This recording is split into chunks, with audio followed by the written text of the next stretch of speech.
मुरली अमृत की धारा है धारा, जो देती दुखों से किनारा। मुरली अमृत की धारा है धारा, जो देती दुखों से किनारा। भूले जीवन में हो जाए शिव बाबा मुरली में समझाए। भूले जीवन में हो जाए शिव बाबा मुरली में समझाए। ओम शांति। आज की तारीख है 16/12/2022 की साकार मुरली। बाबा के महावाक्य। मीठे बच्चे, बाप को और चक्कर को याद करो। मुख से कुछ भी बोलने की दरकार नहीं, सिर्फ इस नरक से दिल हटा दो तो तुम एवर निरोगी बन जाएंगे। परेशान बाप डायरेक्ट आकर अपने बच्चों की श्रेष्ठ प्रारब्ध बनाने के लिए कौन सी राय देते हैं? उत्तर: बच्चे, अब तुम्हारा सब कुछ खत्म होने वाला है, कुछ भी काम नहीं आएगा, इसलिए सुदामे की तरह अपनी भविष्य प्रारब्ध बना लो। बाप डायरेक्ट आया है तो अपना सब कुछ सफल कर लो। हॉस्पिटल कम कॉलेज खोल दो, जिससे बहुतों का कल्याण हो। सबको रास्ता बताओ, श्रीमत पर सदा चलते रहो। ओम शांति। बेहद का बाप बच्चों को समझा रहे हैं। समझाया उसको जाता है जो बेसमझ होते हैं। तुम जानते हो कि बरोबर सब पतित हैं और पतित पावन बाप को याद करते हैं। पतित मनुष्य को जरूर बेसमझ कहेंगे। सभी बुलाते हैं कि हे पतित पावन, आकर हमको पावन बनाओ। भारतवासी जानते हैं कि सतयुग में यह भारत पावन था, पावन ग्रस्त धर्म था। इस समय पतित ग्रस्त अधर्म है। धर्मात्मा पावन को कहा जाता है। इस भारत में 5000 वर्ष पहले जब लक्ष्मी नारायण का राज्य था तो उनको पावन राज्य कहा जाता था। नर और नारी दोनों पावन थे। बाप बैठ समझाते हैं। आधा कल्प से भक्ति मार्ग चला है। जप तप आदि करना, वेद अध्ययन करना, यह सब भक्ति मार्ग है। इससे मुझे कोई प्राप्त नहीं कर सकता। मुझ बाप को जानते ही नहीं हैं। यह सब waste of time, waste of energy करते हैं। द्वापर से लेकर भक्ति मार्ग शुरू होता है। फिर देवताएं वाम मार्ग में जाते हैं। लाखों करोड़ों रुपया खर्च कर देवताओं के मंदिर बनाते हैं। सोमनाथ का मंदिर कितना हीरे जवाहरों से सजा हुआ था।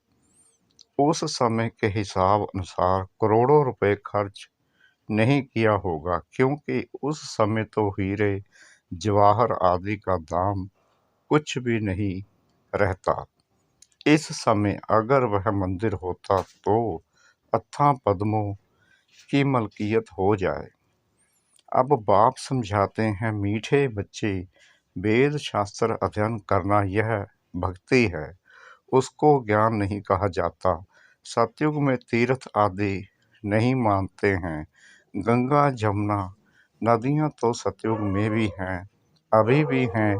सतयुग में कोई तीर्थ करने के लिए नदियाँ नहीं थी। बाप तो है ज्ञान का सागर, बह बैठ ज्ञान देते हैं। आधा कल्प यह भक्ति चलती है। पहले अभय विचारी भक्ति होती है, शिव की ही पूजा करते हैं, फिर देवताओं की। अभी तो भक्ति भय विचारी हो गई है। भक्ति करते शास्त्र आदि पढ़ते रहते हैं तो सब भगत हो गए। सजनियाँ मुझ एक साजन को याद करती हैं। भक्तों की रक्षा करने वाला है भगवान, तो जरूर भक्ति में तकलीफ होती है। तब तो कहते हैं आकर हमको लिबरेट करो, दुख से मुक्त करो, गाइड बन मुक्ति धाम में ले चलो। उनको यह पता नहीं है कि भगवान कौन है। शिव व शंकर के मंदिर में जाते हैं। शिव शंकर को इकट्ठा कर दिया है दोनों अलग अलग। वह निराकार, वह सूक्ष्म शरीरधारी। वह मूल वतन में रहने वाला, वह सूक्ष्म वतन में रहने वाला। तो बाप समझाते हैं, मंदिर में बैल दिखाते हैं। समझते हैं शिव शंकर की बैल पर सवारी थी।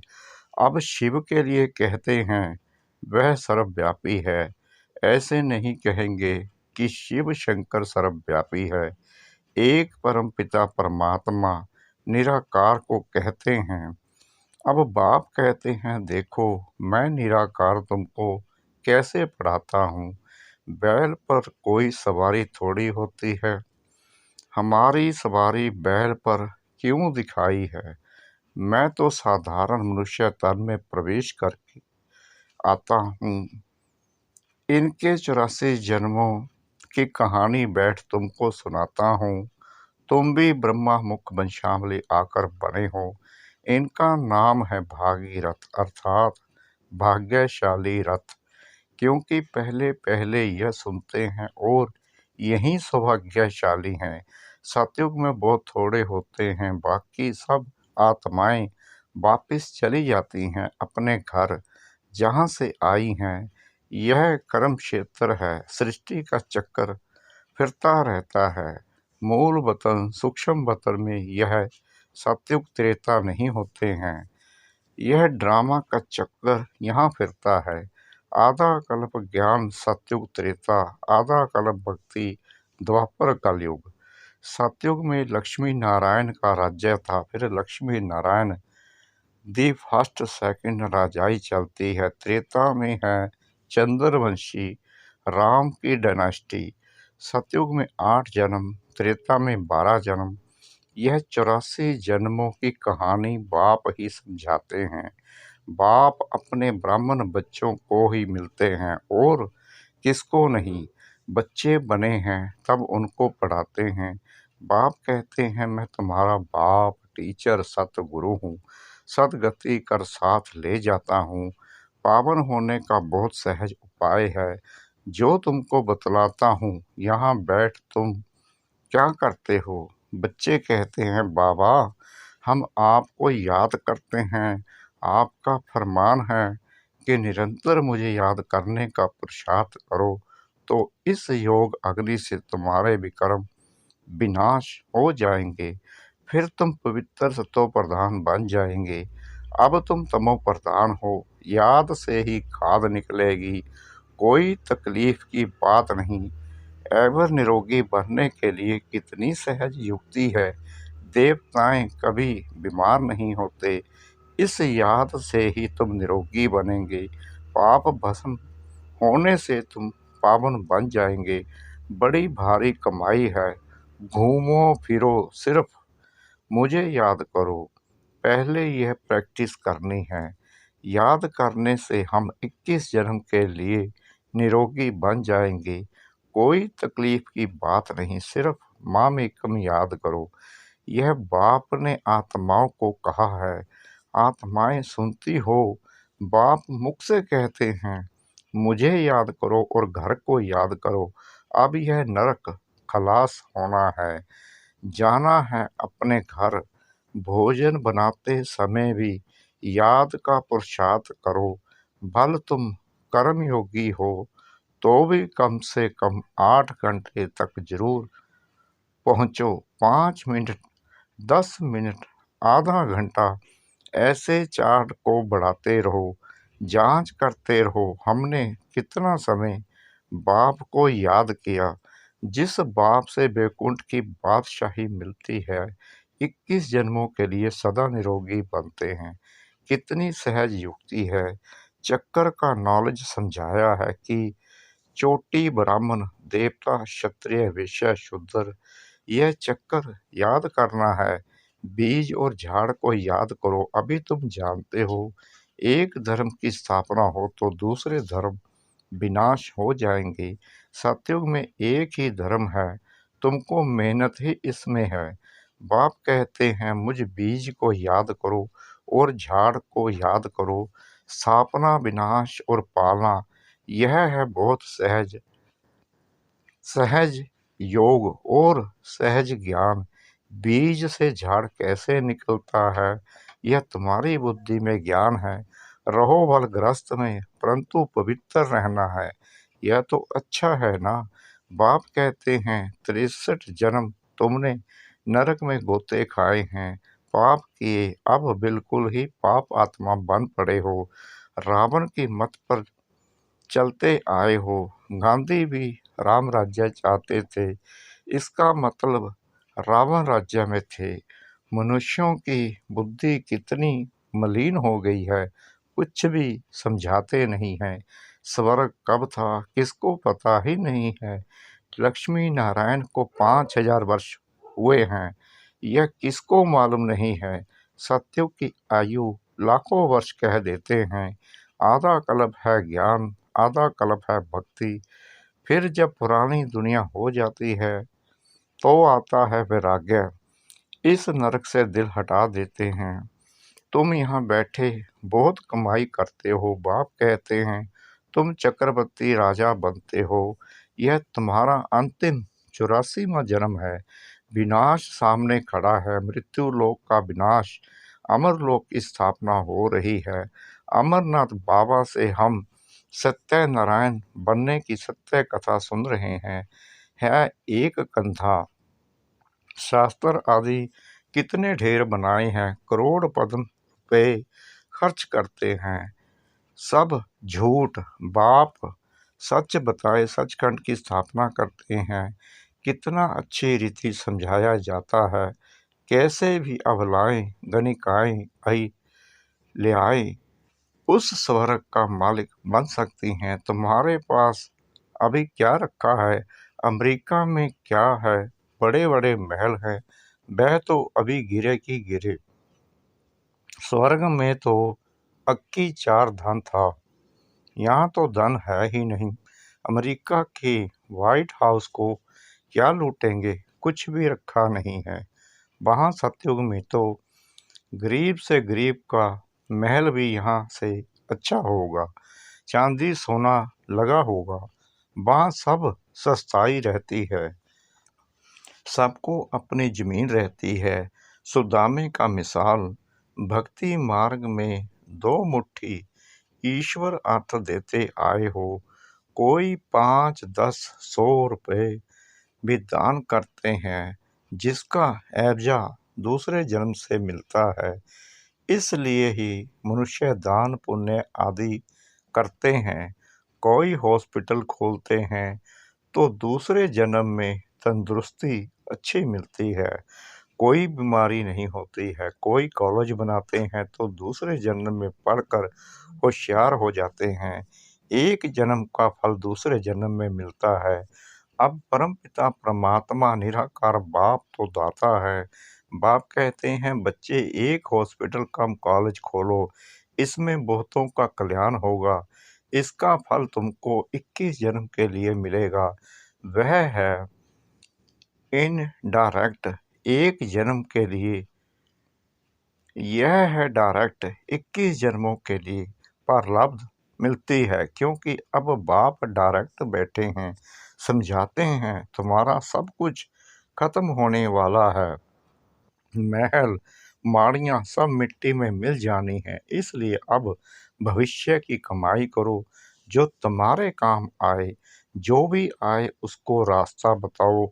बाप को याद करो तो तुम्हारी कट निकलेगी।